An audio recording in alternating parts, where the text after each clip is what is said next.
Hello viewers, আসসালামু আলাইকুম। Welcome back to Mahmuda's kitchen. ইদানিং দুবাইয়ের একটা রেসিপি ব্যাপক ট্রেন্ডিংয়ে আছে। আমাদের ছোটোবেলায় খাওয়া এই স্যান্ডউইচটা হঠাৎ করে এরকম ভাইরাল হবে কে জানত। এখন খানিকটা ইম্প্রোভাইজ হয়ে ভাইরাল হওয়া রেসিপিটি হলো কারাক টি টোস্ট অথবা কারাক চা টোস্ট। আমার মতো করে বানিয়ে আপনাদের সাথে আজকের রেসিপিতে শেয়ার করব। চলুন তাহলে শুরু করি। প্রথমেই চায়ের জন্য চুলায় একটা প্যানে 3 কাপ পানি গরম করতে দিব। হালকা গরম পানিতে 3 টেবিল চামচ গুঁড়া দুধ এবং 1 টেবিল চামচ চিনি দিয়ে নেড়েচেড়ে মিশিয়ে নিতে হবে।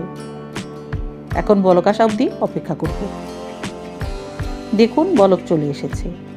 এখন 15 মিনিট জাল করে নিতে হবে চায়ের দুধটা ঘন হয়ে আসা পর্যন্ত। এই পর্যায়ে একটা ছোট এলাচ এবং 2টা লবঙ্গ দিয়ে দিব, এতে খুব সুন্দর একটা সুঘ্রাণ আসবে। সাথে দিব 1.5 টেবিল চামচ চা পাতা।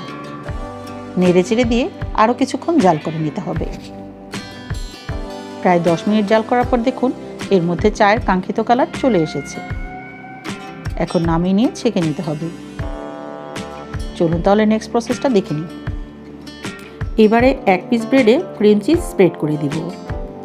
এখানে আমি বাসায় তৈরি ক্রিম চিজ ব্যবহার করেছি। আপনারা চাইলে কেনাটাও ব্যবহার করতে পারেন, আবার বাসায় তৈরি করে নিতে পারেন। তারপর স্যান্ডউইচের মতো আরেক পিস ব্রেড দিয়ে দিব। এবারে উপর থেকে বানিয়ে রাখা চাটা ঢেলে দিব। তো ভিউয়ার্স, তৈরি করে নিলাম ট্রেন্ডিংয়ে থাকা ভাইরাল এই রেসিপি। আমার কাছে খেতে কিন্তু বেশ লেগেছে।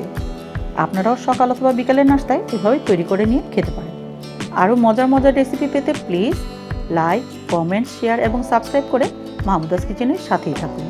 আর পরবর্তী ভিডিও আসা পর্যন্ত সকলেই ভালো থাকবেন, সুস্থ থাকবেন। আল্লাহ হাফেজ।